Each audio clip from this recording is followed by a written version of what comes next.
Well, good morning. We're going to be talking about potatoes today.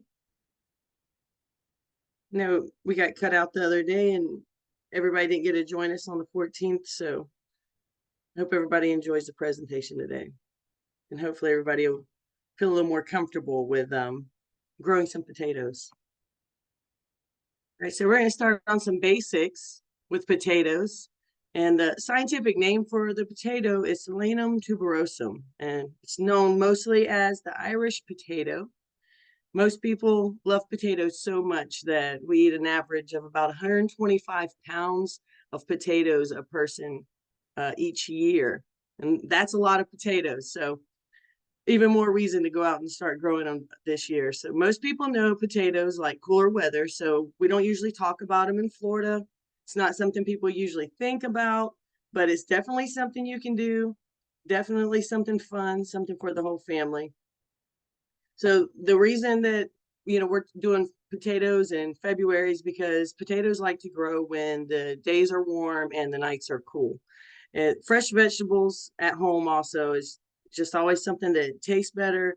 It's something that we love more, and maybe it's because of all the love that we're putting into it, but it definitely has a different taste than what you're getting from the grocery store. And it probably has something to do with how potatoes convert sugar whenever they're in storage, and they end up with a less desirable taste and texture as they sit there on the shelves. But February 14th is actually a traditional day for us in Florida to plant, or for farmers to plant potatoes. So that's why we chose this as our Valentine's topic. And uh, potatoes can be scary. So don't we wanted to do this topic so that everybody can feel more comfortable, have a little bit more knowledge, a little more information whenever it comes to it, and be able to start those in your garden this year and have a really rewarding experience with it. So potatoes come from the Solanaceae family, and they're known as part of the nightshade family. You got tomatoes, peppers, tomatillos, and eggplants. These are all peppers these are all in the family of the nightshade plants.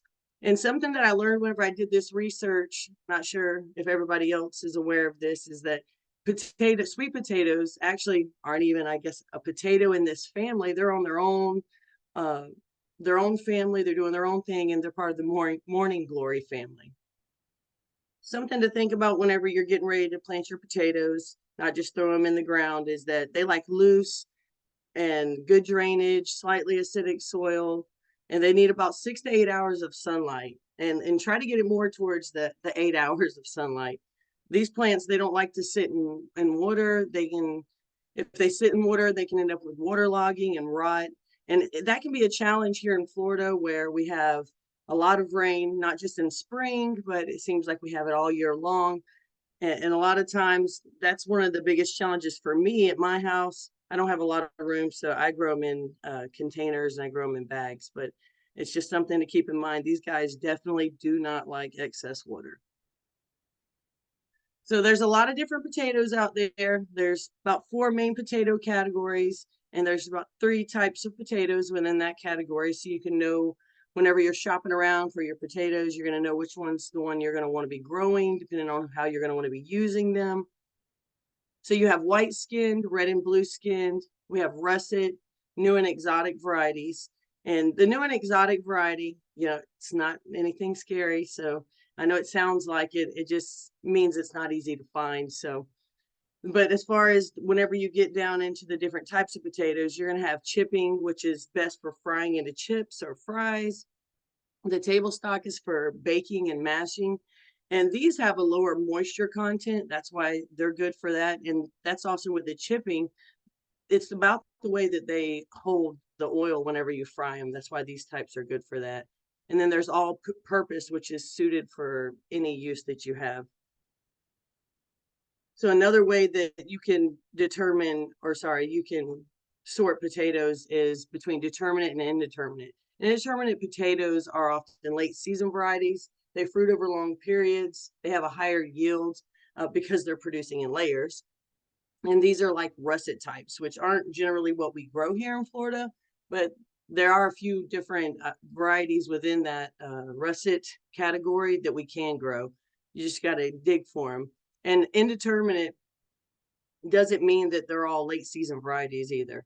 Determinate are often early season varieties, and they produce a single layer of tubers. They tend to fruit all at the same time, like Yukon Golds and Pontiac Reds, which the Yukon Gold is a really easy potato to start with. Early season, one layer, and it produces a pretty good amount. It's a good beginner potato if you don't know where to start. But whenever you're growing them, a lot of times determinate potatoes, they don't even really need mounting or hilling, like what we'll talk about in a little bit. And that's really just to protect them from the sun. But because they're in one layer and they really don't go past that initial grow line, they're not something that you have to really mound up. So potatoes that can be successfully grown in Florida require certain conditions. So before you go out and purchase, you want to make sure you're looking for ones that are disease resistant, they have adaptability to our warmer climates, and you want to think about the maturation time because we don't have a lot of time with this cool weather. That's why I put potatoes in January already, and why we're having this February 14th or Valentine's Day potato lesson. And you really want to get them in as soon as you can here in Florida, whenever you're not having to worry about the freezes. So certain types of potatoes don't do well here at all. They're more for northern states, and that's like your russet type. They can take a long time to produce tubers, and they might not do well in our heat with our pests and in these rainy conditions that we have. So you just can't go out and purchase just anything and expect to have success. Now you can find the ones that are good for Florida at different areas, like at your local feed stores, your garden centers, your nurseries. Now sometimes they'll have potatoes that aren't exactly for this area, so still make sure before you pick up that bag that you're taking a look at the bag, checking where it's good for, and that you're maybe doing a little research on your own. You can also find these potatoes online for purchase as well. You just need to find growers that are able to ship within the time that you need to get them here. So if you don't have a grower online that you find from maybe some farmer, you want to make sure that they have like a ship now, or that their dates are lined up with your growing zone. Because sometimes they'll have potatoes going out that they're going to be with you in April, and that's way too late, and that's not going to be a good time for you to put them in the ground. And you have to hold them on until next year, holding on to these seed potatoes in a dark place, hoping that they don't seed out. So this year I've purchased some from online. I've went to a couple local retailers and got a few different ones. And now we're going to talk about the varieties that are best for our Florida gardens. So some of the best choices for white skin potatoes are Le Chipper, which is featured up at the top of the screen, the picture that we have there. These type are commercially grown in Florida. They yield well under our growing conditions here. They have a buff white skin and flesh color, moderately smooth texture. They're mostly round with relatively deep eyes. The Atlantic is prized for flavor, and both the Le Chipper and the Atlantic are good for chipping. They're a chipping variety potato. The Yukon is a table stock, and actually something I learned when I did this is that that's a relatively new type of potato, but you can find them year round now in your grocery stores. They have a nice golden flesh, a good flavor, one of my favorite potatoes to eat and to grow. The Sabago is a traditional Florida variety. It has a moderate yield. It has great flavor. And these tubers are also pictured here, and they have a round to oblong and moderately shallow eyes. They have a white color and a slightly netted skin texture. So right now in my garden, I have Yukon Gold potatoes. They're very versatile. And last year, they were some of my best producers. So I'm probably just going to keep sticking with those guys. I probably have about 15 bags just of the Yukon Gold. So then there are red and blue skin potatoes. These varieties are, these are some of my favorite too. I think I like all potatoes, but the Red Soda is pictured here. It's the red skin standard. It's primarily grown in southeastern U.S. and northern Florida. It's got good yields. It matures early. It's moderately smooth, relatively deep eyes.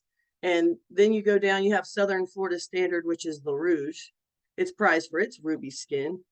and ideal bulling quality. It's got high yields for tubers, relatively deep eyes, and a smooth skin. It's a very, very popular variety all throughout Florida, actually, not just Southern Florida. The Adirondack and Peter Wilcox are nice blue options for here.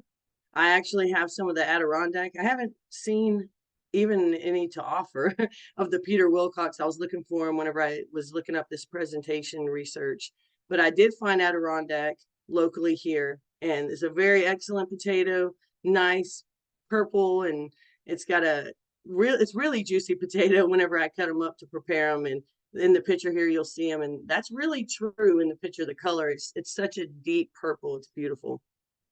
Me and my kids actually did that, and we had a fun time with that. They're excited to see what that's going to look like in a potato salad or something of that sort. Maybe some purple mashed potatoes.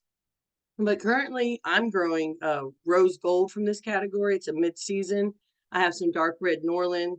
I have the purple Viking. I have the Adirondack. I have red Norland. So there's a dark red and then a regular red Norland. All of those three are early season. And I've never planted a lot of these. So I'm really trying out some new things this year, really trying to see what goes good with our conditions and maybe whatever I can master. Just trying some new things, some new nutrient values. I got the rose gold, dark red Norland, and purple Viking from an organic grower online. It was called their Southern Belle variety. And I figured I'd give that a try. And then also with the Adirondack blue, I told you I got that from somewhere locally, so you can probably find those. That's a pretty common one, actually. So whenever you go to do these, something fun to do is just to try and get your kids involved. I like to do that. It gets them really interested in growing. They start seeing these purple and these blue potatoes. It makes it real fun.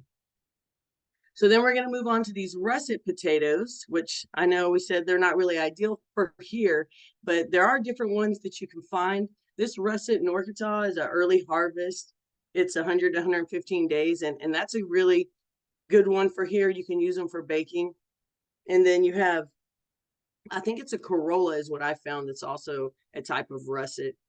You want to make sure that you're harvesting these in whenever it's still cool. You're not going to want to plant these in April or really late because they're just not going to make it most likely through our season.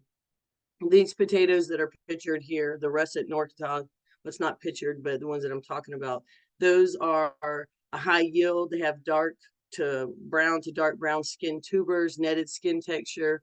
They're oblong and shallow with intermediate depth of eyes. So like I was saying about the new and exotic, I know it sounds kind of scary. It's not intimidating. Don't be intimidated by it. It just means that it's not commercially grown. They can be hard to find. Some of those types that you might find in your grocery store are like fingerling type potatoes. I'm sure you've seen those around for a little while now. So it doesn't seem like anything exotic to that, but it's just something new. It's just what you're not going to find always. You can find types like this from different reputable growers online. I like to look around. I personally like to find organic ones whenever it comes to that, because I guess, I don't know, I just feel better about it. Find like the best variety whenever it's new and I'm not used to it and nobody knows about it. But you can get any kind that you like, whatever you can find that can get here on time. So some growers have varieties like the one I was talking about with the Southern Belle variety.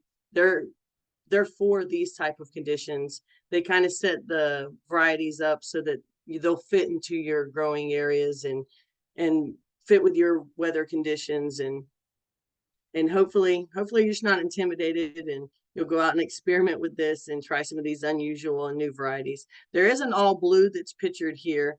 That's a new one, and it's a late season maturing potato. So it'll probably do a little bit better here. But what's really cool about this potato, whenever I had looked it up, is that it has blue flowers. And that's really something nice to add into your garden. I like the white flowers that come on most of the potatoes, but to have some blue flowers pop up, that'll be something really cool to see. Unfortunately, by the time I did this research, I wasn't able to find any of these for sale, but maybe you'll get some luck and you'll be able to. I'm definitely going to be looking for them next year. So something else that you want to consider whenever or think about whenever you're looking for new potatoes with new flesh colors is this changes the nutrient value, which is really exciting and really cool. And the pigments, like red pigment, is going to have anthocyanins, and a bright orange will have carotenoids. And both of these are going to have antioxidants that may reduce risk of various diseases, forms of cancer, and they can carry other health benefits. So something cool to think about whenever you're doing that. Another potato, that's the other one that it was, a russet, is a Gold Rush potato. I think I bought that locally here as well from just a regular retailer. They have a 90-day season, and the flavor is supposed to be really amazing, and it's a lot like a baked potato. I think it's just a little bit smaller. It's not going to be like those big russet baking ones you're going to find in the store, but still a russet potato, so it's going to have less moisture, and it'll be good for those baked potatoes that we like so much. They might not make it, but I'm going to be giving them a try. So a little bit, since we're in February still, and there may very very unlikely be a freeze, but if there is, some things that you're going to want to pay attention to with the planning and care. First off, I want to cover again, they like that loose soil that we were talking about, well drained, slightly acidic with a pH of about 5 to 6. You want to make sure you have these conditions before you go sticking them in the ground. And whenever it gets cold, I mean to a freeze, 32, you're going to want to think about covering up. So right now I have little potato plants, tiny little ones that are popping up because they've been in the ground for a couple weeks. And so if I just happen to have a night of freezing, I'm probably just going to throw a little bit of dirt on them, the little plants, and hopefully, keep them nice and warm through the night. But in the case that you have bigger ones, because you started even earlier than I did, or we have a little freeze, occasional freeze, you want to make sure that you're covering them with the freeze protection fabric. Make sure it's large enough for whatever your container is. And you want to make sure that you're putting the covering on before the night sets, and then you want to make sure you pull it off as soon as the freezing temperatures are passed. So whenever you're doing this, you want to try to make sure it's held above the plant with a frame or a bent wire or plastic hoop. And then you want to make sure that you're holding it down so that the heat doesn't escape with like bricks and landscape pins or other heavy objects. And like I said, cover it before dark, move it in the morning, and just make sure that you're paying attention to the weather. You don't want to put in all this hard work and then have freeze, because they like cooler temperatures, but they're not going to like it whenever they freeze like that. And they really need that green part above so that they can photosynthesize. So whenever you go to build your beds, and maybe you're not using beds, this is going to be for whenever they're in the ground, not your raised beds. You're going to make sure that they have an area that's full sun, not subject to periodic flooding. You're going to make sure they have about 10 to 12, that they're putting 10 to 12 inches above the soil level to enhance that drainage. And something good to do, which I like to do, is to test my beds or test my soil wherever I'm at for the drainage that it is, and wet it down and see how it holds the water, see how it drains the water, make sure you have adequate drainage. Something to try and do, and you really should be, especially here in Florida, is adding organic matter to your soil. We have a really hot and humid climate, and amending the soil with organic matter is going to improve drainage, reduce nematodes. And it's just something that whenever you have all that heat and that humidity, it just breaks it down and it really depletes your soil. So something we recommend is to get your soil tested, so you can determine what type and what quantity of nutrients that your soil needs. And it's best whenever you do this not to try and battle this all on your own, but have a qualified laboratory to test it. And at the extension office, we offer that. You can contact the extension office personnel for getting a test. You can talk to them about the local fertilization recommendations, and they'll help you interpret those soil tests whenever they get done. The need for proper growing conditions and correct fertilization is why getting the soil tested is so important to success. So once you have your soil tested, then it's going to be time for you to fertilize and finish preparing for planting. So potatoes are going to consume a pretty good amount of nutrients throughout the growing season. They need around about 55 days just to grow enough of the above ground plants so that they can sustain growth throughout all their growing stages. So to get this, they need nitrogen. And since we have such nice sandy soil a lot of time here in Florida, it can be hard to find for our potatoes. So that's another reason why we just recommend getting that soil test done in preparation of planting. It's also why nitrogen is advised along with potassium for fertilization of the potatoes. This is going to be applied prior to planting and generally 2 other applications during your growing season. And something else to remember is that there's a lot of rain here in Florida, heavy rains all throughout the year. So there can be a need for nutrients to be added in between in the growing season whenever you're fertilizing. And that's apart from the regular recommendations. So take into consideration the type of container or growing method you're using. In fabric bags and pots, the nutrients are going to wash out more quickly than a raised bed. And even a raised bed's going to wash out even more quickly than in-ground methods. So just pay attention to those things and make sure that you're giving them all the food that they need while they're trying to grow. So I'm not a big fertilizer buff. I don't know a lot about fertilizing enough to quote things, but I really do my research every time I'm trying to feed any of my, garden plants.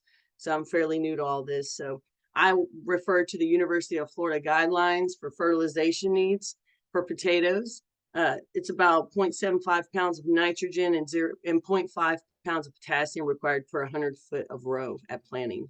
Then that's roughly equivalent to 7.5 pounds of a 10-0-10 complete fertilizer at each application. Any recommendations of phosphorus or other nutrients, they should be applied at planting. And generally, throughout the growing season, that's something that I'm going to add to my potatoes to help with those tubers. So the remaining nitrogen and potassium is going to be placed in about 4 to 6 inch bands to either side of the plant, approximately 3 to 4 weeks after planting. And funny enough, this stage is referred to as the 6 to 8 inch stage, where emerged plants are 6 to 8 inch tall. So you'll know whenever you need to do that. You'll place the fertilizer at the surface, and then you're just going to cover it with soil. So fertilization, it can be confusing, technical, don't let it turn you away. There's plenty of places for you to get any help or for you to contact resources like the Extension Office. So don't be afraid, ask questions. We'll do our best to help you out. So now that we have our soil ready, we need to take a look back at these little potatoes that we have. So seed piece preparation. So we've chosen our right plant, we have our right place, we have our right conditions so the potatoes can thrive. Now we can prepare our seeds, which are what a potato tuber planted is actually called. And it's best not to purchase potatoes from the grocery store. I see that a lot of times online. People are like, I grabbed this off the shelf and this and that. It's probably not the best recommendation to do that because they can carry harmful potato diseases. They can hurt crop growth. They may be treated with a sprout inhibitor to prevent establishment of a young plant. And you might see red potatoes or baking potatoes, but the grocery store potatoes don't have the exact variety labeled, like a red Norland or the Adirondack blue. So we can't be sure of the needed growth conditions for that potato. Excuse me. However, you can find tubers at local feed and garden supply stores and online growers like we talked about earlier. And I suggest going to get those first. So once you've obtained your tubers, you'll notice that they have buds that are called eyes. And when you see them sprout, that lets you know they're ready to be cut. They're ready to go in the ground. They're out of their dormant period. If you don't have sprouts, though, something that you can do is you can lay them out to get a little bit of sun, not direct sun, but just to get them out of that dormancy, get them to break that dormancy.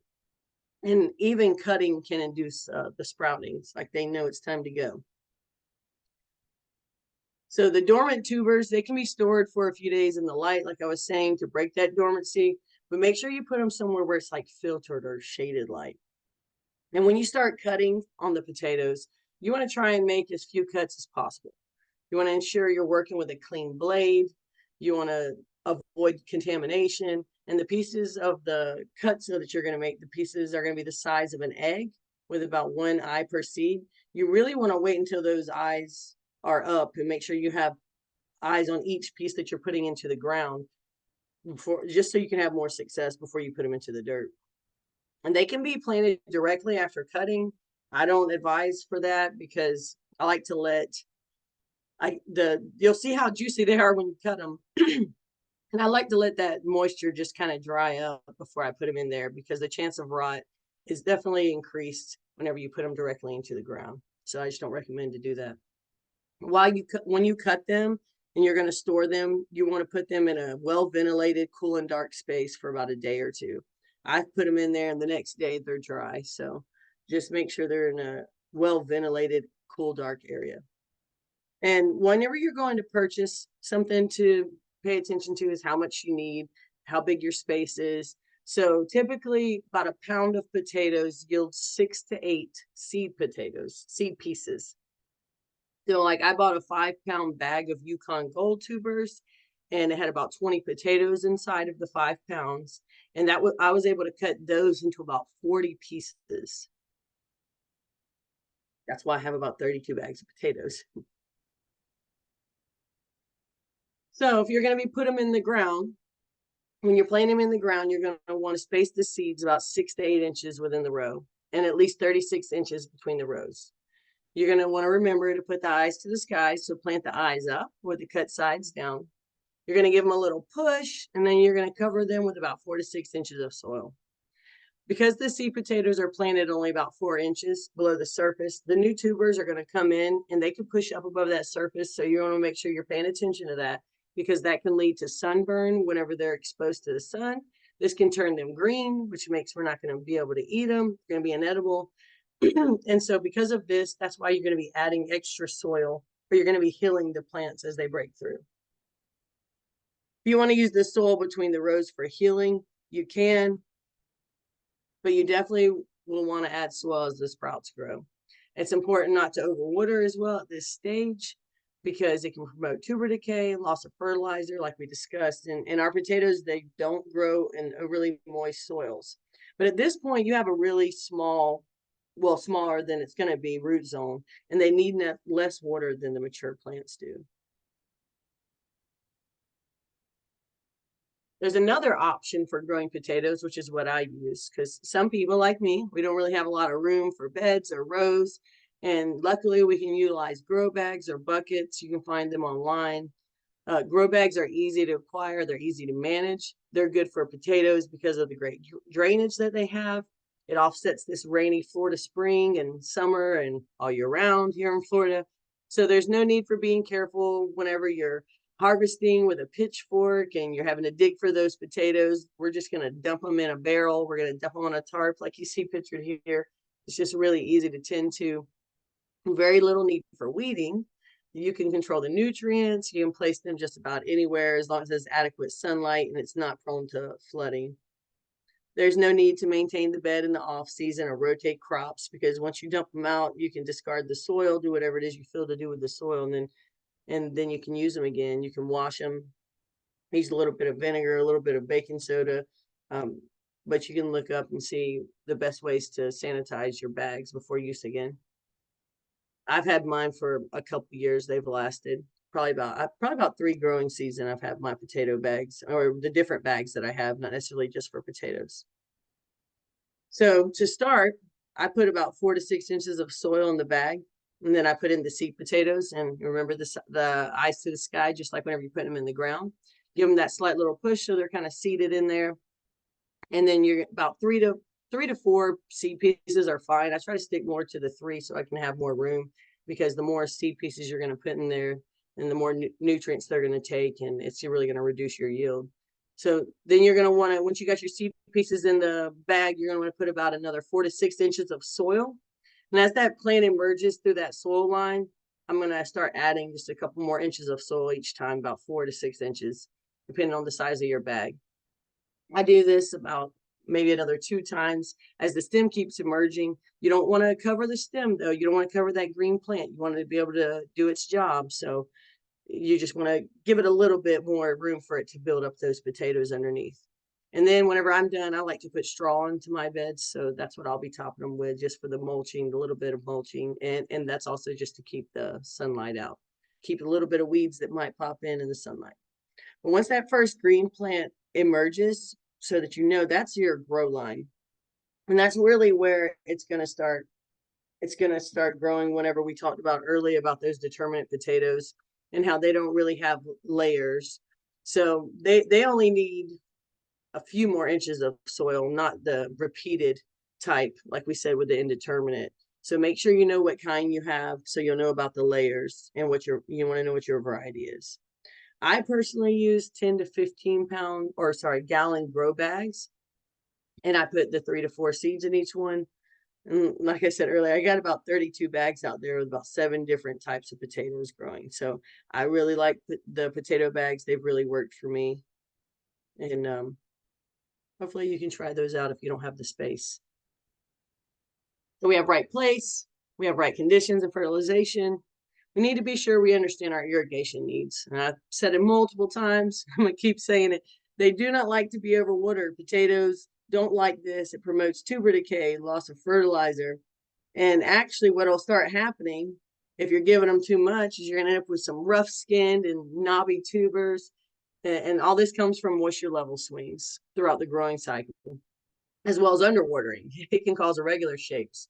So you really want to make sure that you're getting the right amount of water to them. In the picture here, we have growth cracks is what this is. And this condition can be caused by many different environmental inconsistencies, but moisture levels and rapid water uptake can be 2 of the possible causes for your potatoes to come out looking like this. So you want to make sure really that you have a good watering schedule, something that works for you, something you can be consistent with, and whatever your schedule is. And I like to have an irrigation, like a little drip irrigation system. But whatever works for you, whatever you can do, you just want to make sure it's something you can be committed to, because they really need something consistent, just like a lot of our vegetables in our garden. Either way, the most important thing is making sure that this involves watering to the bottom of their root zone weekly. They need at least that. A lot of times, I will say this, a lot of times, especially last year, there's enough rain where I'm definitely getting it down to the root zone. And you can check just like any other bed that you have in your garden. You can just stick your hand in there and see how the water is, how moisture is. But really, the bags are so good with drainage. A lot of times, the rain that would come, I wouldn't even have to water for the week. It would give it enough water for me. Well, but hopefully now we're with enough good luck and planning, we actually have potatoes to harvest. So these are some recommendations for harvest and storage. And depending on the type of potato you choose, you can be ready to harvest between 80 days is the earliest, 115 days. And you'll know when to harvest because it'll be around 2 to 3 weeks after the plant dies.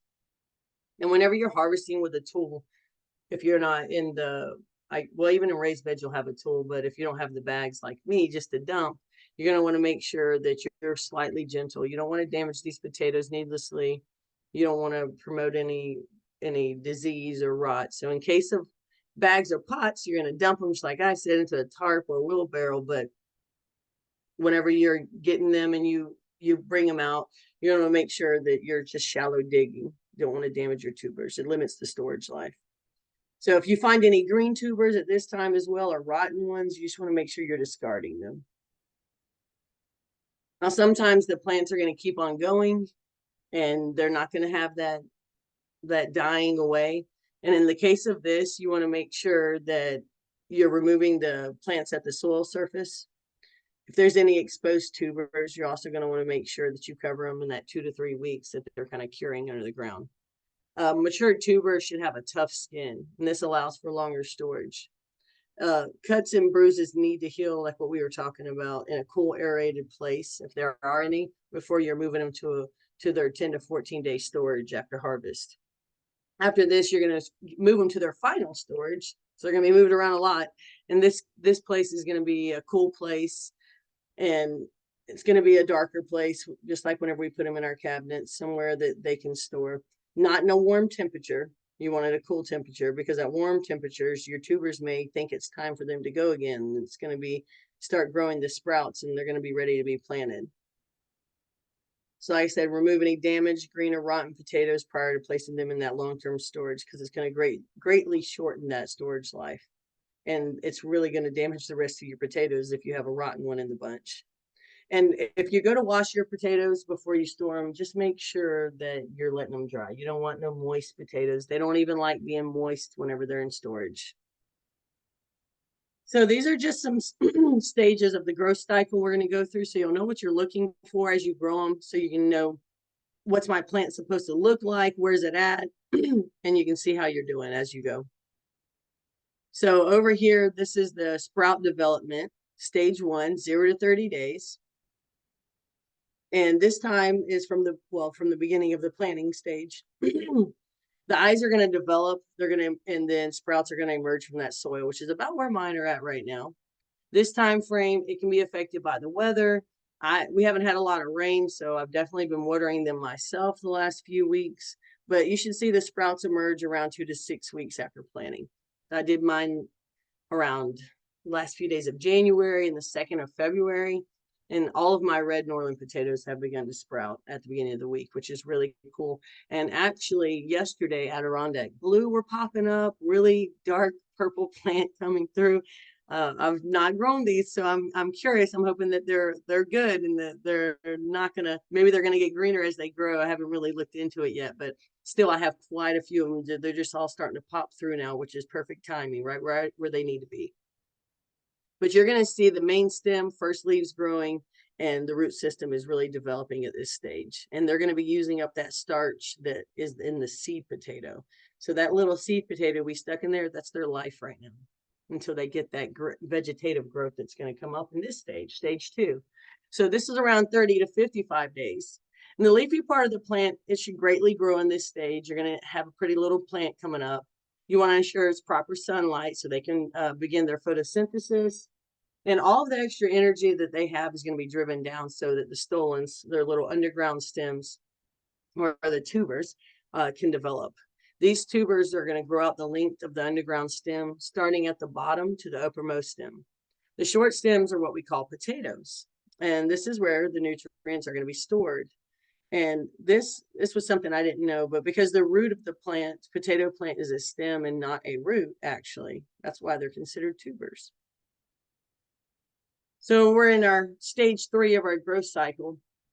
And this is tuber initiation and set. And they're going to start forming on the ends of the stolons. And the stolon tips will start to swell. And then the tubers are going to start to form. The shoots, which are the plant that's going to be above the soil, they're developing, and you should have a pretty good sized plant, as you can see in the picture here. It looks like, as you can see, they pulled it out so that you can have a good example. But you see a little baby potato starting to form down there. So nutrient uptake is increasing in this stage. The stolons will usually swell up before you'll see flowers, and which is going to happen in the next stage. And in general, when you see flowers on the potato plant, it means that there's work going on below the soil. So, and the tubers are developing. There may be a chance that your potato or your variety or whatever it just happens to be that plant isn't going to give you a flower. So I like to look at those things to know what's going on. So sometimes it can make you uncomfortable whenever you don't really know if your potatoes are developing, but that doesn't mean that potatoes aren't developing. That's just a general thing that happens. So I'll pay attention to what my other plants are doing, or my other potato plants, obviously, what they're doing, and try to see, it'll signify the harvest time, and it'll see how they're doing. And I just kind of go with it. As long as they don't look rotten or bad, I'm pretty sure good stuff's going on. And if you really need to, you can carefully take a peek and check the size. But if not, I would just wait until the plant dies back or until it's a little closer to harvesting time and just be patient. So stage 4 is tuber bulking. It's about 60 to 120 days in the growing cycle. And it's important to ensure you're keeping the best moisture levels at this time and hoping that our temperatures aren't too hot and that you had them in the ground soon enough so that you can get that best yield. Tubers are going to want to enlarge at this time and accumulate all the sugars and starches, and they're going to decrease that nutrient uptake. They're going to form the best in a cooler temperature, so that's why we're hoping that the heat's not going to be too crazy around this time. So, and that's also why we're growing so early here in Florida, because we really got to beat the heat. The cooler temperatures bring the best yield. So I planted my potatoes, I think, late last spring. I was still able to harvest. It was a small harvest, but I was still able to do it. So, if you can't get them in, still give it a try. If you've ordered them or if you already have them, don't let the lateness. I think I harvested sometime in August and September, and I had put them in late spring. And I had about 20 potatoes per bag. It really wasn't a lot, but I really made sure just to fertilize them, keep them watered. And since mine are all in bags, I was able to really move them around and take care of them and baby them. And sometimes that's what you have to do whenever you get a late start. So we have stage 5 here. This is tuber maturation. And this is going to be where they're getting to full size. Nutrient uptake ends, the skin's toughening, and this is what's going to extend that storage life for us. So like in stage 4, when we're talking about make sure all the nutrients are available, moisture levels are maintained and consistent. It's all for this final product that you're getting in this stage 5. And this is also, like I said, we don't want those heat temperatures because it reduces that starch levels. The tubers are enlarging, they're reaching a full size. 1 second, sorry. My computer is dying. So at this time, you're going to see the leaves and the stems are going to start drying out. You'll see that yellowing we're going to be looking for. And hopefully they're going to be dying back. So depending on the variety, mature tubers can begin to be harvested around 70 to 120 days. Like I find it hard to wait. I always have to set a calendar. I always have to force myself to not mess with them and to just be patient, because I'm always worried that I'm going to get out there and dump those potatoes and there's going to be nothing. And I've been babying the dirt for, 3 months, which is not fun, but it's really like a celebration day. And that's why we set a calendar and with my family, and they really don't get into my gardening too much. But at this time they do, because everybody likes to go out there and dig. Like I said, just a celebration. You can make it a family event. It's like a long awaited Easter egg hunt after the spring, or like a gender reveal or something, see what you got. You might end up with nothing. That does happen. And that's okay though. So just don't let it keep you from doing it. Just know that can happen. So be prepared. So something else to think about, since we have all this, weather against us here in Florida, another hurdle can be insects. I haven't had a big issue with it myself, but there's always defenses against these things. So one of the best things that we can do is just crop rotation. Ensure you're planting the potatoes in the same location only every 3 years. You're looking for problems early on, so pay attention to your crops. This is going to make it easier to contain the insects if you find any. Some that you're going to want to be on the lookout for are Colorado potato beetles, fleet beetles. An arch nemesis of mine are aphids, leaf hoppers, and wireworms. In areas where the wireworms are known to exist, there are things like granular insecticides that can be applied to the prepared soil. You just want to make sure that you're following all the directions on the label and you're heeding all the cautions and warnings. You want to make sure you're keeping your area free of weeds, making sure the plants have adequate water and fertilization so that they aren't under stress, because these bugs, they know what they're looking for, and they're looking for our stressed out plants that need water, and they're a nice target. So make sure that you're taking care of your plants if you want them to live. And whenever you have small areas, something simple to do if you only have a few bags or a few, one little plot, is you can pick these bugs off. You can get like me and get a little hand vacuum. I go out there and suck some of these guys up and mash them. But you can just spray some of these things off. And people say you can spray off aphids. It's never really worked for me. I like to squish those guys, but a lot of times people just spray them off and it seems to work. So diseases. This is another hurdle for us here in Florida with all this, humidity and wetness here, but it can be, you can protect against it. And you got to remember, these things can really hurt your potatoes. So you want to catch them early along, and you want to remove it from your garden. But something we really deal with in Florida is early and late blight, and they cause the most injury to plant tissue here. You have rhizoctonia, which can attack both the stems and the tubers. It can cause rot on the plant at the soil line and cause raised black spots on the tubers. Leaf roll and mosaic viruses can have symptoms including leaf curling and a general yellowing of the plant. The tobacco rattle virus causes corky ring spot in tubers, and that's what you have in that photo there, which doesn't look very good. So I don't know about eating those potatoes. So this virus is transmitted by nematodes, causing lesions on the tubers. And nematodes are little plant parasitic, got microscopic worms that live in the soil, and they feed on plant roots. So some things to do to prevent against this, and this is with pretty much any crops that you're going to be growing, is to water in the morning. You want to allow time for your leaves to be drying. before the evening. You want to avoid walking in your garden when it's wet, when the leaves are wet, picking things, and just being out there spreading the moisture around. You want to try to do that at different whenever it's dry. And something else that you can do if you have rows or beds is you can put the water in like a furrow between the raised beds to reduce the amount of water present on the leaves and reduce the disease incident. You can water at the base. You want to make sure to destroy piles of rotten potatoes or any other rotten plants or anything like that that you have crop residue to help reduce the source of diseases. And just like with the weeds and insects, fungicides can assist in controlling certain diseases. So, like I said before, be sure anytime you're using any kind of insecticide or fungicide, you just want to make sure you're following all your instructions and looking at all the cautions and warnings and heeding to all those. So this is something I learned whenever I did this presentation.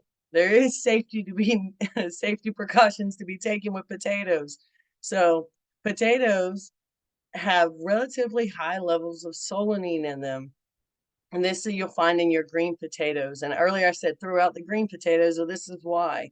You can cut them out, or it says you can cut that out from the research that I've found, but I'm just going to probably be tossing mine out because even at it has high levels in the potato, but even at low levels, solanine can be toxic. So I don't want to end up with a stomach ache from my bitter potatoes. This occurs from light exposure, which is why we're covering our potatoes and trying to keep them away from the sun. And it can happen in your garden, it can happen in storage and at home. So if you see greenness on your potato, I mean, it's best cut it out if you want to keep it, if you really need that potato. But if it's bitter, that's a good indication that it's got high levels of that, and you probably need to go ahead and discard it. Be sure not to throw them in your vermicomposting. That's something else that I learned with this, is that can be toxic to worms, that solanine. Now, I have actually had an occurrence where I've had bitter potatoes before I learned this knowledge. And luckily, they were so bitter and distasteful that we tossed them out. Luckily, we avoided possibly a visit to the doctor's office from a stomach ache because we really didn't know they were bad for us. And something I'm going to be spreading to my friends and family because I've heard them say, "Oh, the potatoes were bitter," and we just really didn't know. Well, it's because we're getting poisoned. So just be cautious of that. And there's another picture right there, the one on the bottom. You can really see I've seen potatoes come out that look like that. And little did I know it's poison. So another reason why we're talking about these potatoes is because of all the good nutrition that you can actually have in a potato. So they're a great addition to a healthy diet. A medium potato is about 150 calories, which is great. The skins contain a dietary fiber. They're a great source of vitamin C. They contain small amounts of vitamin B. They have calcium, iron, phosphorus, and zinc. They're low in sodium. They're high in potassium, and that's great because us Americans, we really don't consume enough potassium and really excess sodium. So this is a good guy for you to try out. I'm not sure how you like your potatoes though. So sour cream and butter, they're my favorite. You can throw bacon on there, but remember, you're going to be amping up these calories to about 400. This kind of cancels out nutritional benefits, but that delicious taste, which is one of my favorite things, is a baked potato with tons of butter and sour cream, kind of cancels out the consideration for me that all the health benefits are gone since it tastes so good. But there's some healthier options for toppings to consider, low-fat yogurt, olive oil drizzle. You can chop them and throw them in the oven and bake them, and those are some good healthy options for you. So as we conclude, I just want to leave you with this quote right here from Samwise Gamgee from the Lord of the Rings, for all our Lord of the Rings fans out here. When they were starving and depleted and their spirits were almost diminished in the Lord of the Rings, this is what they said: all we need is a few good taters. And your options are endless. So you can boil them, mash them, or just stick them in a stew. It's up to you. Potatoes are very loving vegetables, and they're always keeping their eyes on you. So try planting your potatoes this year with your loved ones and just do it for the love of potatoes.